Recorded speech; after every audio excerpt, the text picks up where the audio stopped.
When this futureless loser is summoned to another world, he needs to quickly find a way to earn money, or he will perish from starvation. This is a type of isekai that we haven't encountered before. Well, perhaps that last part was a bit of an exaggeration. The story begins with Takeru Kamishiro, an ordinary salaryman with an unpleasant appearance and the most boring life imaginable.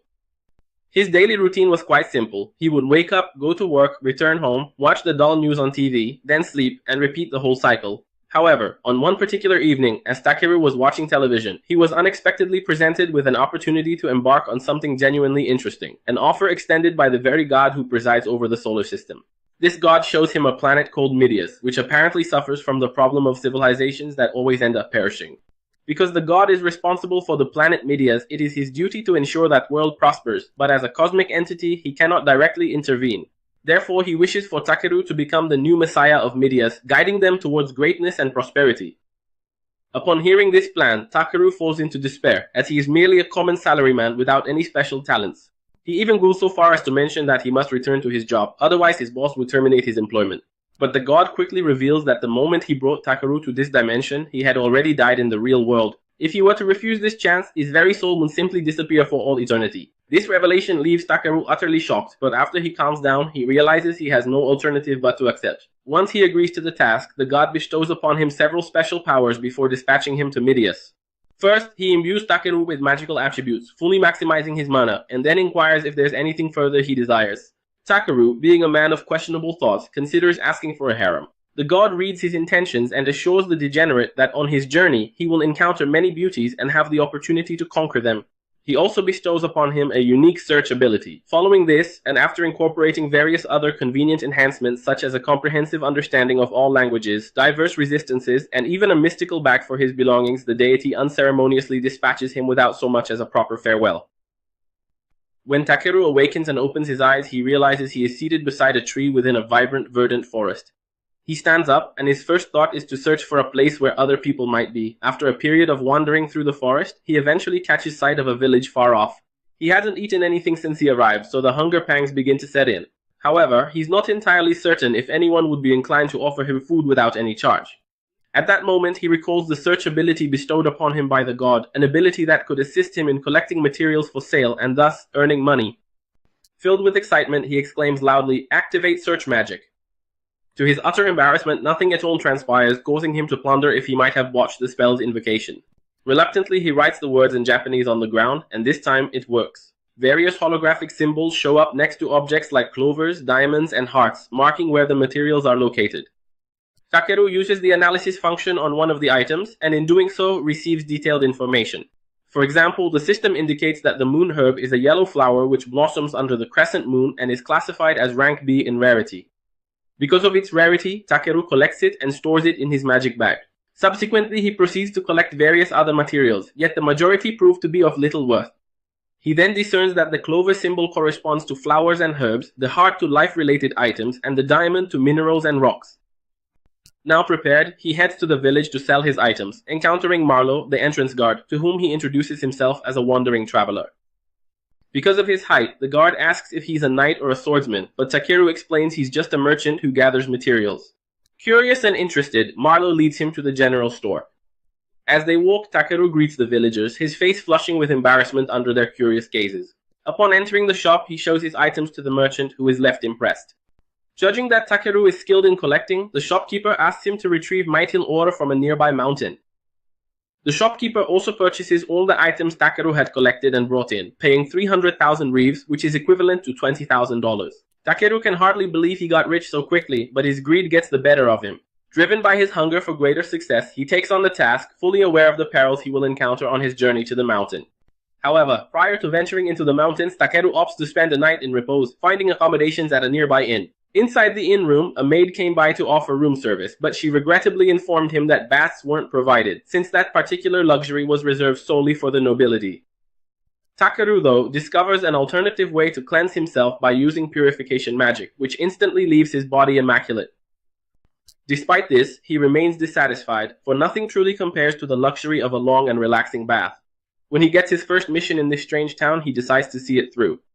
Along the way, he activates his search ability to locate precious items and of course doesn't miss the chance to collect everything he finds. His journey then takes him to the place known as the Forest of White Trees, or more precisely the Forest of Ancient Dragons. Little by little, he begins to grow accustomed to this new life, and once more, utilizing his special power, he perceives the diamond symbol. It was the first time he'd seen such a sign, and it could only mean something valuable was there. Without a second thought, he plunges through the foliage to investigate and ultimately discovers a decomposing corpse. Startled by the unpleasant scene, he figures that warrior must have died in combat. Despite this, he moves in closer and discovers a family amulet right next to the body, an item without a ranking. Even so, he picks up the object and discovers a letter inside. The message was from the warrior's sister, expressing gratitude for his efforts with their ailing father and imploring him to return home, whatever the expense. Regrettably, that man would never come back. The very least Takeru could do in such a situation was to ensure he received a proper and dignified burial. Thus he digs a grave, lays the warrior to rest, and offers a brief prayer in remembrance of him. Before the sun sets, he needs to find a secure spot to rest for the night. He uses barrier magic to shield himself through the night, and with the stones he gathered, ignites a fire. He mixes various leaves in a makeshift pot, preparing his very first meal in this new world, a dish he fondly names Takeru soup. To his surprise and delight, the flavor is surprisingly excellent, bringing him genuine joy. The next day he continues his journey, getting closer to the edge of the forest. On the way, he once again employed his search ability to locate more special items. However, he was taken aback to discover neither the ore he'd been informed about nor any of the monsters he'd been cautioned against were present. Puzzled, he ponders whether the creatures were fleeing due to his scent, yet he concludes that if it guaranteed his safety, it was indeed an advantage. Excited by the thought of reaching the mountain soon, he starts running toward the end of the forest. However, to his utter astonishment, he discovers an immense chasm situated between the mountains. Unprepared for such an obstacle, he is unable to brake in time and consequently plunges into the abyss. In a panic, he invokes every type of magic he's aware of, attempting to fly, and fortunately, he successfully manages to land securely within a cave. Using his search ability, he discovers the place is filled with ores and starts collecting them. However, he realizes he still hasn't found the true goal of his mission, the Metal Ore. When he enhances his ability, he finally detects the presence of Mithril, but before he can get closer, the cave starts to shake. He casts an explosive spell in that direction, scattering the ore fragments for easier collection. He manages to gather some, but only a small amount. And when he tries to continue, the cave starts to shake again. Takeru, instead of running away, decides to press forward with his torch, exploring the inside of the ancient cave. Further ahead, he finds the purest water he has ever seen in his life, even more valuable in this world where even a bath was not accessible. Upon touching it and analyzing it with his ability, he discovers that it was SS rank underground magic water, the most precious resource he had ever encountered up to that point. He also discovers that the water belonged to the ancient dragon of the underworld, which makes him question if the creature was truly present. Bold as always, he chooses to remain, and in fact a dragon was indeed there. His awakening power stirs the creature, which then roars, demanding to know who dared disturb it. But Takeru is so distracted that he doesn't even hear its voice at first. The enraged dragon emerges in all its imposing grandeur, water splashing onto Takeru, yet he holds his ground steadfastly. Noticing the dragon's fury, he bows apologetically and asks for forgiveness. After all, he had bowed countless times in his life as a salaryman, and now he was doing it before a dragon. He introduces himself as a human and repeats his apology for having disturbed it. The dragon, for its part, reveals its name, Voldius, and inquires about the man's identity. For Voldius, Takeru's mana was sufficient to awaken him, indicating that Takeru's power was at the same level as his own. However, Takeru dismisses this praise entirely. Still, Voldius, or V, as Takeru nicknames him, asks for a favor. He reveals that due to the stagnant water, his egg had not yet hatched. So, V asks Takeru to use his mana to hatch the egg. In exchange, he reveals he possesses a small amount of mithril ore and promises to hand it over to Takeru. The offer is quite tempting, particularly considering the immense value such a reward would entail. The problem is, Takeru had no idea how to hatch an egg. Voldius merely instructs him to simply channel his mana into the egg. Takeru, figuring that since it was an egg, he could also warm it, proceeds to do just that, yet all at once a mysterious power embraces him, utterly suffocating him. He hears Voldius' booming laughter and is immediately overcome with panic, wondering if the dragon had orchestrated this entire situation simply to bring about his demise. In utter despair, he plunges into the water and begins to drown, enraged at having been given a second chance at life only to be on the cusp of perishing without truly experiencing this new world. As his eyes finally close, a mysterious figure materializes before him. He considers if it's the god once more, yet swiftly discerns it bears no resemblance to the deity he'd encountered previously. The creature remarks that most individuals confronted with a dragon would flee or collapse, yet Takeru is exceptionally courageous. It is also said that his mere presence in that world alone is enough to change the natural course of destiny. Nevertheless, it proclaims that as Takeru yearns for a cute companion, he will certainly be granted exactly that. Takeru believes he is on the verge of death and loses consciousness, but then awakens sometime afterward. Feeling relieved, he looks around and finds Voldius. At the same time, he hears the sound of a baby crying and doesn't understand why Voldius is speaking strangely. Suddenly, a small dragon leaps toward him and starts licking his body. Startled and bothered by how dirty the creature is, Takeru pushes it away. Voldius then tells him to choose a name for the hatchling. After a little thought, he decides to call it Black. Subsequently, Voldius requests that Takeru take the small dragon along, a proposition that thoroughly bewilders him. After all, why would a dragon entrust its own child to a complete stranger? But Voldius insists, claiming that Takeru is strong enough to take care of Black. Committed, he delivers the mithril ore to him and then goes back to the waters of the cave. Having no other choice but to stay with the little dragon, Takeru meticulously cleans him, then asks if he is ready to embark on their collection journey together. And so, in an unfamiliar land, Takeru finds a new companion, a black dragon, his very first true partner in that world. Upon exiting that enormous cave, the very first thing V does is take a little flight. The protagonist believes that crossing the forest at night could be very dangerous, and on top of that, he is absolutely starving. He concludes that the wisest course of action is to set up camp at that very spot and prepare some food. Shortly thereafter, we find that Takeru has access to the underground magical water from the ancient dragon's lair. If you're wondering how this feat was achieved, it appears Vol utilized his magic to establish a direct connection between the protagonist's item box and the spring itself. As for the motive behind this action, this water is extremely vital for nurturing a newborn dragon. V seems absolutely delighted, and in fact offers some of that precious water to the protagonist. He accepts the offer, admitting that it is indeed very smooth and refreshing. Next, Takeru activates a barrier using magic stones, knowing from an encyclopedia he had read that these particular stones are indeed quite valuable. He tries to activate a heating effect to warm up the area, and in doing so, he ends up discovering he can create magic stones with surprising ease. With the fire now prepared, it's time to start cooking, and it's quite clear that Takeru's culinary techniques have been significantly improving. What's surprising is that V also appears to have an appetite for human food. The protagonist offers him a little, but the small dragon ends up burning himself. After learning how to eat warm meals, he becomes fully satisfied, and Takeru finds joy in their shared dining experience. He imagines how utterly boring and tedious it would be if the little dragon could only sustain himself on water. So, he asks V if he misses his father, but the little one simply embraces him, demonstrating that the most important thing for him is to be with the protagonist. Takeru is touched and realizes that V possesses the blessing of the ancestral dragon, a Class B gift.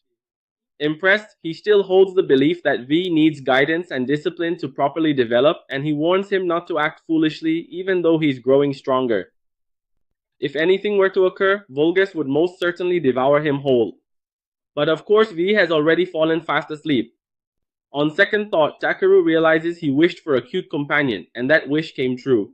However, becoming a dragon was definitely something he had not expected. He even begins to ponder if this wasn't some kind of trick played by that god. The following day, Takeru makes his way back up to the very same forest he had accidentally stumbled out of. Now the place no longer appears frightening to him, and he can't quite grasp the reason. Previously, the forest was shrouded in mist and shadows, but now it appears bright and beautiful. While telling V not to wander too far, Takeru decides to use this time to get some work done and collect some Class C items. When he activates his search skill, he realizes there are some very good things nearby. However, V comes back scared, and the protagonist uses his ability to locate aggressive monsters. It seems there are quite a few of them around. He recalls believing his idol scared monsters away, and now he wonders if that effect has already faded. Nonetheless, he remains unafraid. If there are monsters, then there's also loot, so he's quite willing to confront them. However, he speaks a little too prematurely, because a rather ill-tempered creature emerges, a rock falcon, which is an extremely violent and carnivorous giant bird. Compared to V, Takeru considers it quite small and assumes that given its wings, it would surely provide a decent meal. He uses an ice spell to pierce right through it, intending to collect its body afterward. Subsequently, additional serpent wolves acting as adversaries emerge. It's the first time he's seen anything like this, but rather than being afraid, Takeru just sees more meat to gather. This kid finds opportunity in every problem he faces. He resolves to utilize the quick spell for swifter movement, the reduction spell to lighten his body, and the heart spell to affectionately touch his adversaries in his unique way. He appears to be enjoying himself, even remarking that his long legs are proving to be quite advantageous in combat. With all the enemies defeated, his favorite part comes next, collecting an endless amount of meat. Takeru believes his harvesting efforts were a success, but new monsters continually emerge.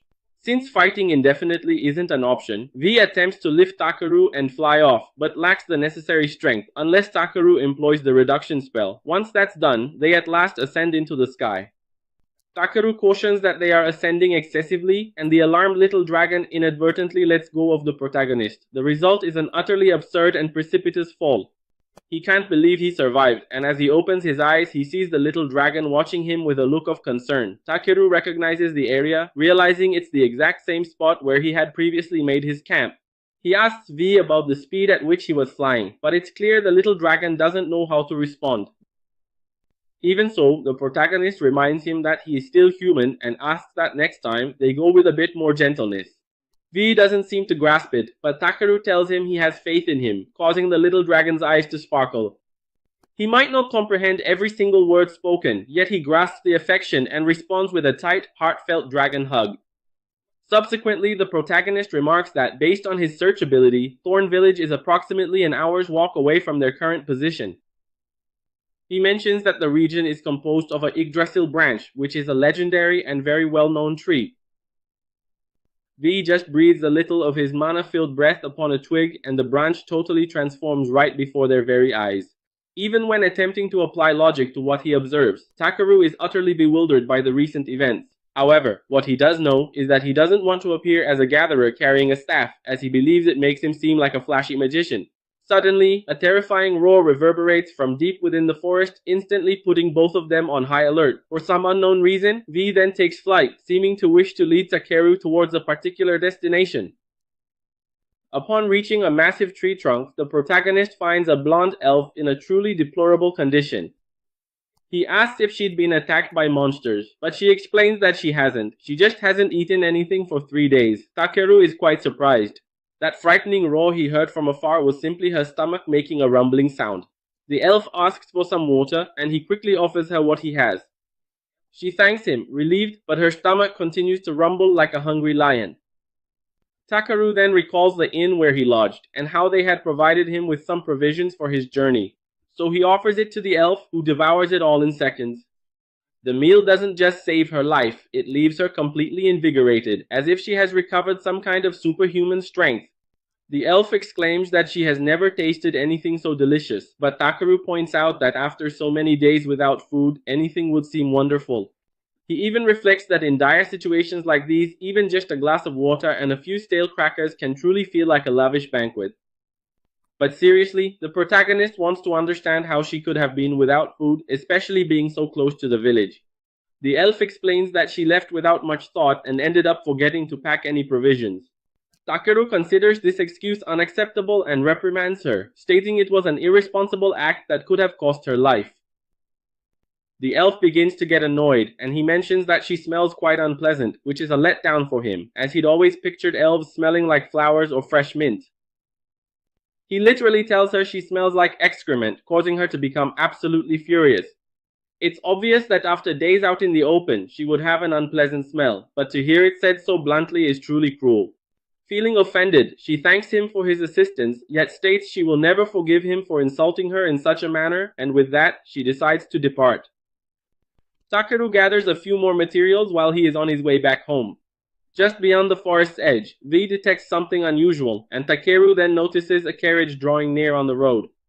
As it approaches closer, he notices that it is being drawn by a special rank E unicorn horse. The coachman, whose name is Poran, inquires what he is doing all by himself in the forest. Takeru replies that he is going to Thorn Village, which greatly surprises Poran, as the young man intends to travel there on foot. His wife and children observe the stranger with curiosity, and seeing the staff in Takeru's hands, Poran questions if he is indeed a mage. The young man quickly explains that he's merely a collector, which truly impresses Foreign, who considers it to be quite a rare profession. He then mentions that he is also on his way to Thorn. Foreign offers Takeru a ride, but he declines, explaining that he is too large to fit inside the carriage. The children laugh at his rather unusual appearance, but the eldest son, Falon, nevertheless insists that he come along. Feeling a bit awkward, Takeru eventually climbs onto the back of the carriage. As they travel along, he wonders why all of the children in this world seem to take such a strong liking to him. Foreign jokes about their new companion's size, and Takeru apologizes once again for taking up so much space. The carriage driver laughs and says it's no problem to help a Thorn resident in a pinch. He and his family appear to be kind-hearted individuals, which takes Takeru by surprise, particularly observing such young children embarking on a perilous journey. Yunan, Foreign's daughter, then presents him with a small gift. Upon accepting the gesture, Takeru questions why the family places such easy trust in a stranger. The youngest son, Kane, clarifies that if Takeru had malevolent intentions, their magical artifact would have undoubtedly signaled a warning. Takeru recognizes the small bell as a magic stone and thinks he could probably make something like it too. Remembering to introduce himself, he says his name, and Foreign's wife, Elisa, also introduces herself with a friendly smile. All of a sudden, something begins to stir inside Takeru's bag. It's V, his creature companion. The children hear the sound and become curious, but Takeru attempts to hide it, considering V is a rare monster. However, Elisa points out that it's quite common for adventurers to journey with monstrous companions, so he makes up his mind to let them have a look. When V emerges, the children are utterly enchanted. Forum and Elisa are genuinely surprised to discover he has a little dragon, not knowing that V is actually an ancient dragon in disguise. To keep his secret, Takeru just says it's a black dragon. The family then began to wonder if he was a dragon knight, but Takeru explained that he had simply stumbled upon an egg and hatched it by chance. As V playfully interacts with Takeru, molding him like clay, Forum is utterly astonished that Takeru single-handedly managed to hatch a dragon egg. Takeru inquires of Elisa about the rarity of dragons, and she responds by stating that even dragon knights are a seldom sight, making true dragons an even greater rarity. Considering the games he has played before, Takeru ponders whether dragon knights also exist in this new world. Later, as night descends, the group takes a pause to rest. Takeru utilizes his magic stones to construct a protective barrier. Forum feels relieved knowing they won't be subjected to monster attacks throughout the night. And Takeru mentions that V is going to keep watch over them. As the small dragon flies around them, the family feels quite safe with that powerful presence by their side. As Elisa begins making dinner, Takeru volunteers to handle the cooking duties that evening. He pulls out a set of cooking pots from his storage bag, leaving the children completely amazed, making them believe he is truly a mage. With a smile, he clarifies that it's merely a bottomless storage bag, then promptly begins preparing a meal. As soon as the food is ready, the delicious aroma makes everyone excited. Takeru then invites them all to eat, and the children are the first to try the food, absolutely delighted by the wonderful taste. Elisa enthusiastically praises the food, but Forum remains silent, trembling slightly. All of a sudden, the coachman lifts his face, tears and snot streaming down it, sobbing with emotion, having finally eaten a proper meal after so many days of only dried meat for sustenance. The family laughs at his over-the-top reaction, and even Takeru can't help but chuckle. Forum then insists that there must be some special magic infused within Takeru's food, and the children burst out laughing at their father's playful antics until they completely finish their meal. Following dinner, Forum picks up a guitar and begins to strum, with Elisa singing, thereby filling the entire campsite with a tender tune. Takeru joins the children, playing and laughing together with them, feeling a joy that is both simple and heartfelt. For a moment, he recalls his solitary life back on Earth and feels truly grateful to have encountered such kind individuals in this new world. Once night falls, he tucks V into bed and observes as the small dragon drifts off to sleep. Lying on his makeshift bed, Takeru gazes at the starry sky, pondering how truly happy he is to have been given this new chance at life. This concluded the second episode of the story. The following morning, Takeru began his day by meticulously looking after his tools. Meanwhile, the merchant and his wife were getting ready to set off towards the village. After breakfast, they continued their journey, and it wasn't long until the group arrived at the outskirts of Thorn Village. Upon reaching the main gate, Takeru disembarked from the carriage and expressed his gratitude to the merchant and his family for allowing him to travel alongside them. The merchant, for his part, also expressed his gratitude for Takeru having been such delightful company, and bade farewell before making his way to his home deeper within the village. The gate guard then approached Takeru and mentioned that this particular family would only show up around there in the spring, preferring to spend their winters within the cities. Takeru, finding it quite curious, inquired as to why this was the case. The guard explained that the merchant earned his livelihood by trading knitting materials in different regions. Recalling the merchant's somber expression during their journey, Takeru deduced that business was not thriving for him during that particular season. Nevertheless, he felt a profound sense of gratitude for being able to collect materials through his unique special ability, his sheet, and acknowledged to himself that he was indeed truly blessed by the gods. Moving forward, Takeru made his way to Jerome the collector's shop to sell off the materials he had gathered, which included the meteor ore Jerome had specifically requested him to collect. Jerome meticulously examined the ore, and after a considerable period of thorough evaluation, he exhaled a long sigh before announcing some truly significant news. The ore that Takeru had brought with him was not just a simple meteor ore, but rather a magical meteor. Takeru was already aware of this, having deliberately blended magical meteor ore with the ordinary kind, yet he pretended to be surprised. Jerome, truly impressed, inquired where Takeru had obtained such a rare item, clarifying that this specific type of ore was widely regarded as legendary. The revelation genuinely astonished Takeru, making him acutely aware of the immense power his abilities truly possessed.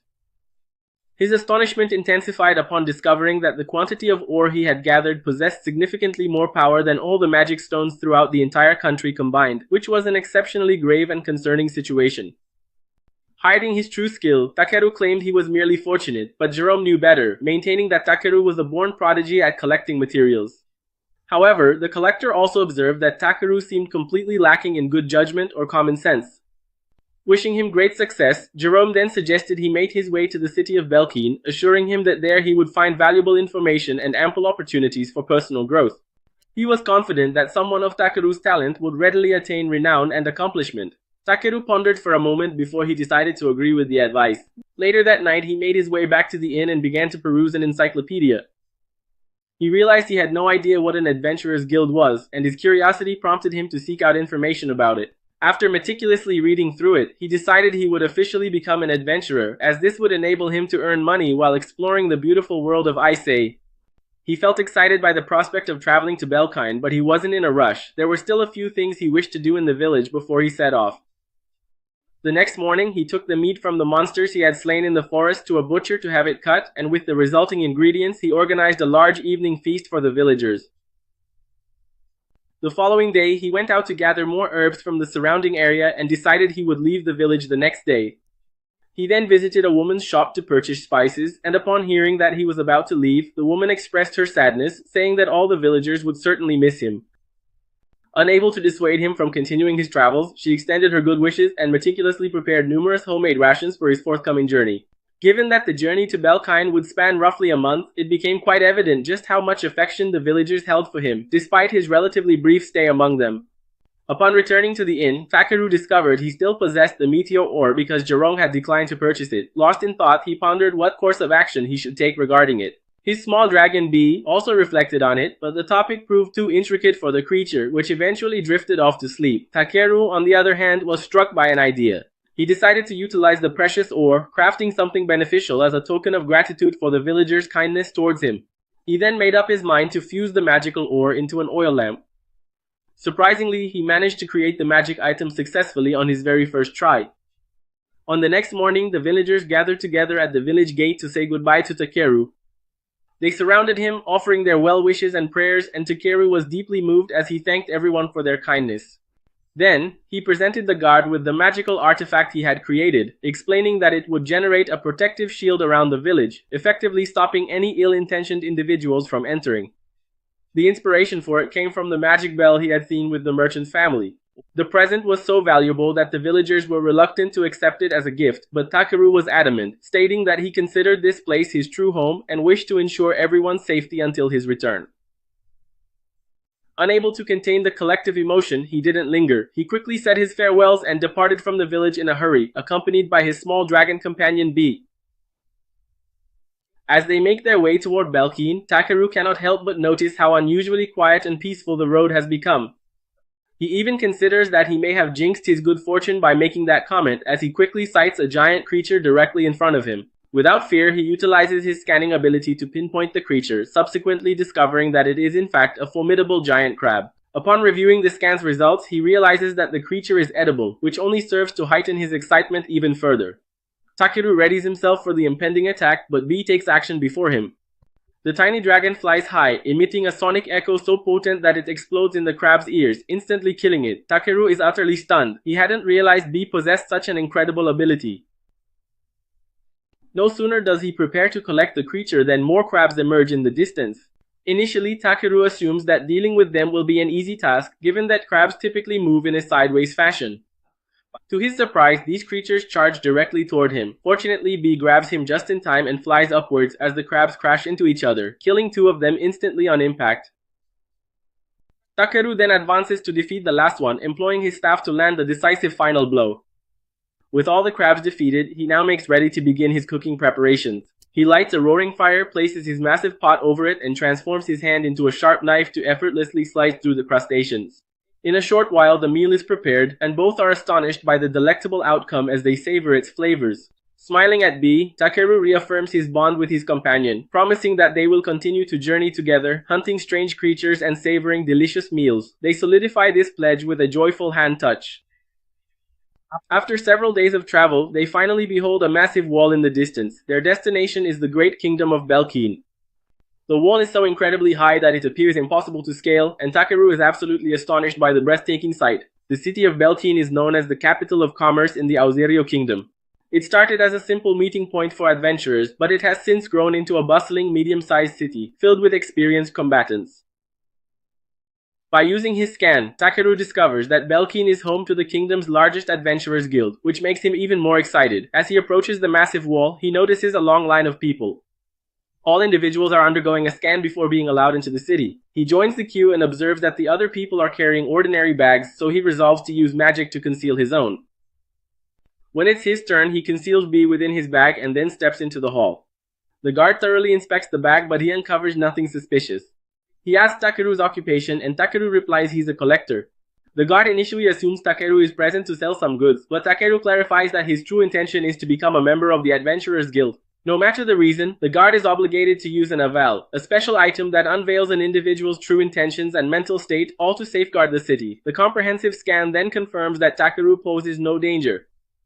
Curious, he can't help but wonder what others would see when they check his stats. Upon examining the aval, he realizes that his own attributes appear ordinary and are displayed in blue, which eases his mind, as his divine abilities are not discernible to human perception.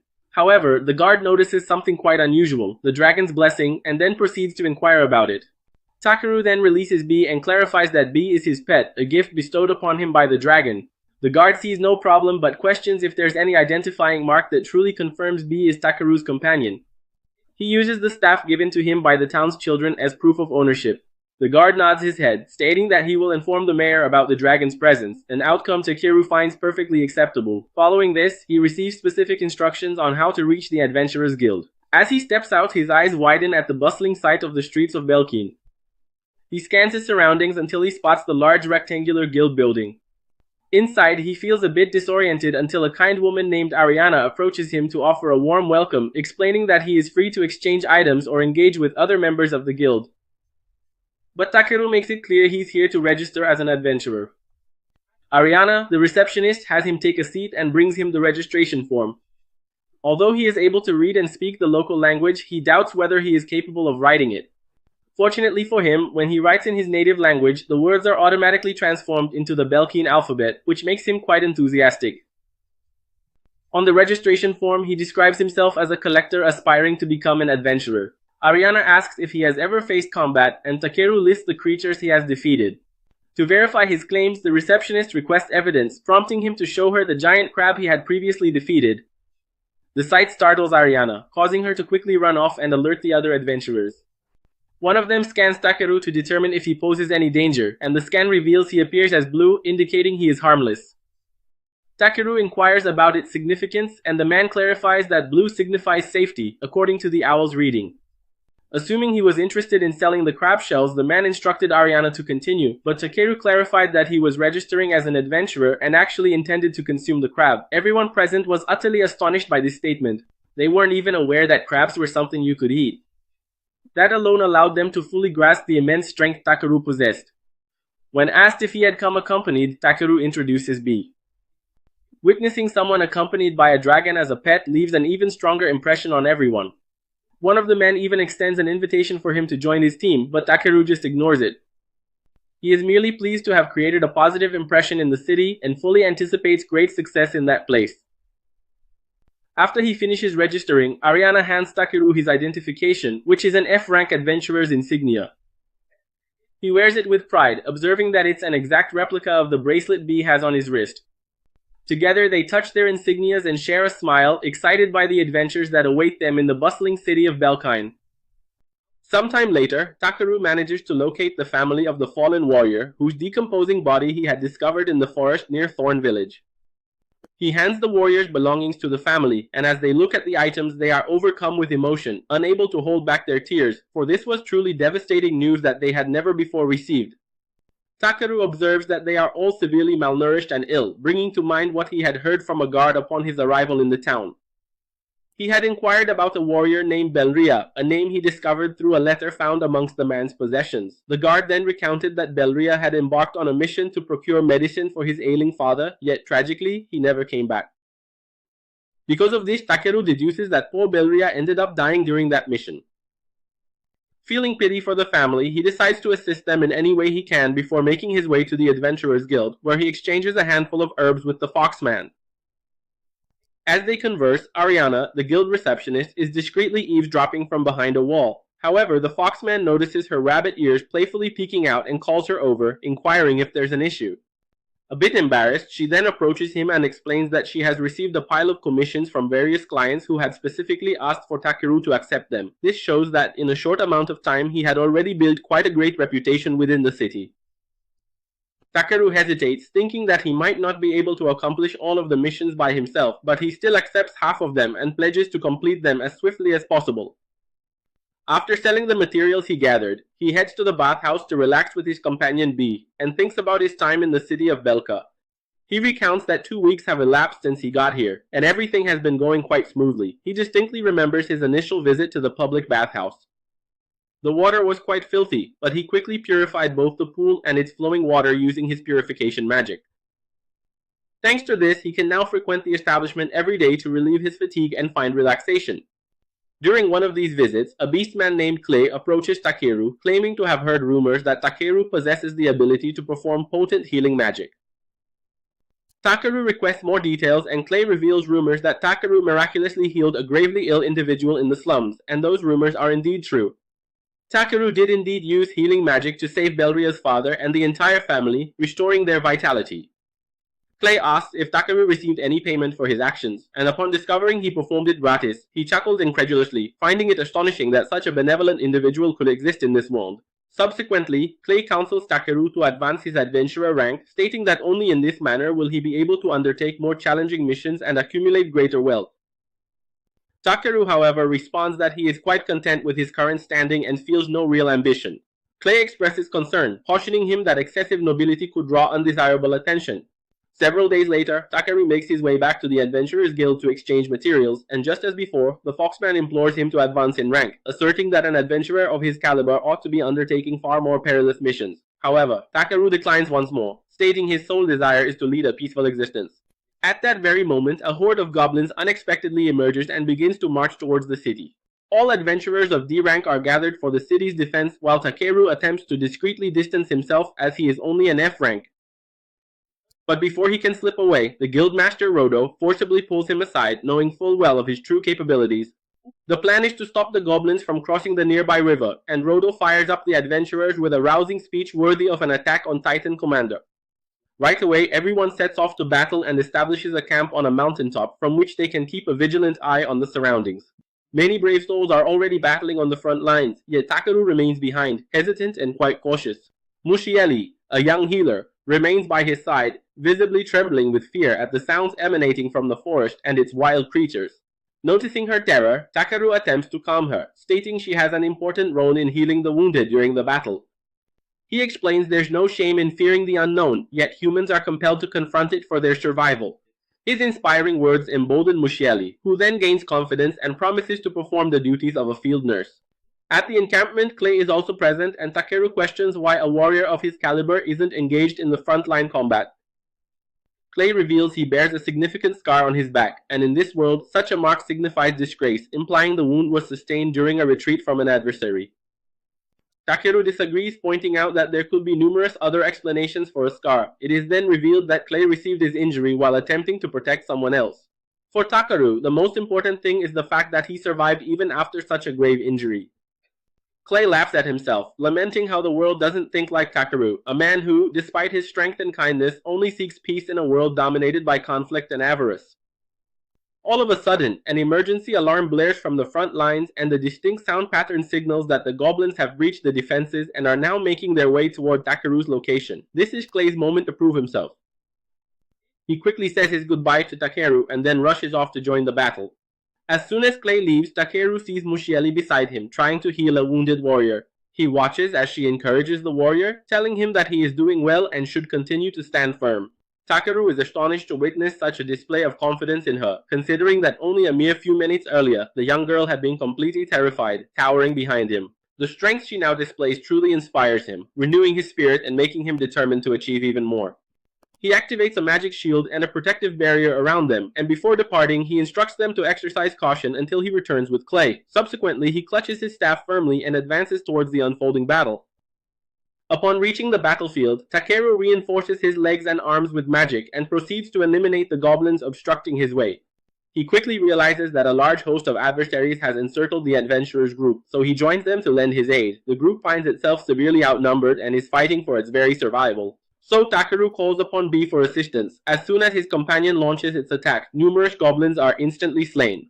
When Takeru finally locates the rest of the group, he inquires about the situation, and they inform him that they were assaulted by a more advanced class of goblins, spearheaded by a formidable goblin sergeant. Consequently, their front line of defense was utterly decimated, compelling them to retreat. They also say that if it weren't for Clay, the kingdom would have been overrun.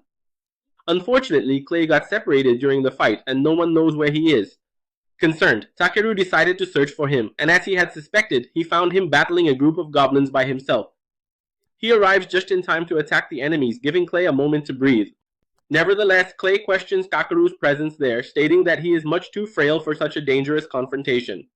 Takeru argues back, asserting that Clay is injured and shouldn't continue the fight. He attempts to persuade him to retreat, but Clay steadfastly declines, asserting that he cannot desert his position because doing so would leave the city defenseless. Clay tells Takeru that even if he tries to escape, the goblin sergeant will ultimately catch him, so it would be better for him to remain and bravely fight. Takeru watches Clay's desperate struggle and feels a deep sense of anguish as he observes the severe state he is in. He wishes to heal Clay's wounds, but doing so would require him to touch the scar on his back. Therefore, Takeru inquires if that particular mark holds any special significance. Clay responds with a bitter smile, stating that the scar holds no value, serving only as a testament to his foolishness. Hearing this, Takeru asks B to hold off the monsters and buy him time while he prepares his magic. He then retrieves from his satchel a vial containing a potent water magic element and proceeds to pour it over Clay, fully restoring his body.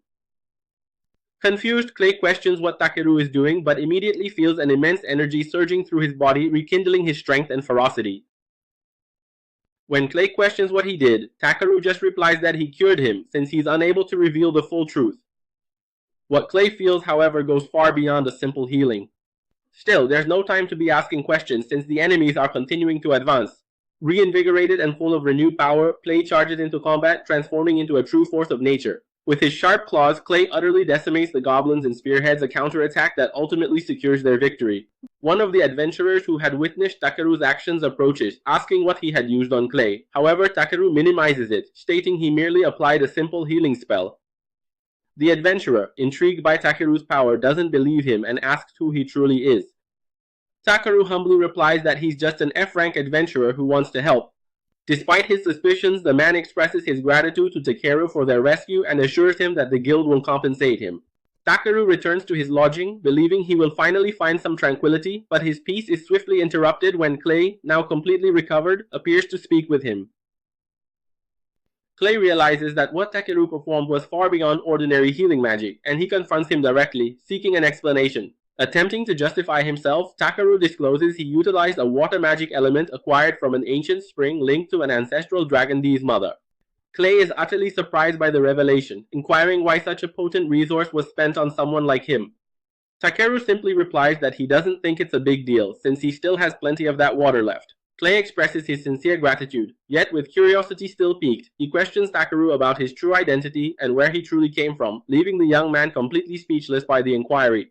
He was aware that he had been cautioned against revealing the actual origin of his power to anyone, yet he also wished to avoid stirring up any suspicions. Doubt consumes him, and he hesitates to reply for so long that Clay notices his discomfort. Clay, trying not to put pressure on him, tells him he doesn't need to say anything at all and begins to walk away, but Takeru interrupts him, stating that he trusts him completely and will therefore tell him the truth. So with great composure, he reveals that he hails from another world. As was entirely predictable, Clay doesn't believe him. He lets out a chuckle, assuming it's all a joke, and then attempts to steer the conversation in a different direction. But during their conversation, Clay mentions that what Takeru used on him was so incredibly powerful that it briefly transformed him into a dragon youth, an ancestral form linked to the lineage of lizard men. During that state, he experienced a power so immense that it was almost beyond his understanding. For a moment, he thought he would lose control and do something terrible. Even so, he expressed his gratitude for having experienced what it means to be a descendant of the ancient dragons, a truly indescribable sensation. Casually, Takeru inquires if he has returned to his normal state. Clay responds that he has, and Takeru advises him to grow accustomed to that transformation so he can control his strength better in the future. Clay watches him curiously and remarks that Takeru is always so calm about everything, something he's always wanted to tell him. With a slight smile, Clay bids farewell and departs, leaving Takeru to ponder the recent events. Subsequently, Takeru ventures out for a stroll through the bustling city. The streets are bustling with activity, brimming with life and energy, precisely as he had always envisioned a magnificent city should be. As he walks along, he notices a weapon shop and makes a decision to stop there, hoping to find something new to purchase. The shop owner calls out to him cheerfully, and Takeru turns with a smile. His journey is progressing well, and he simply cannot conceal his excitement for everything that still lies ahead.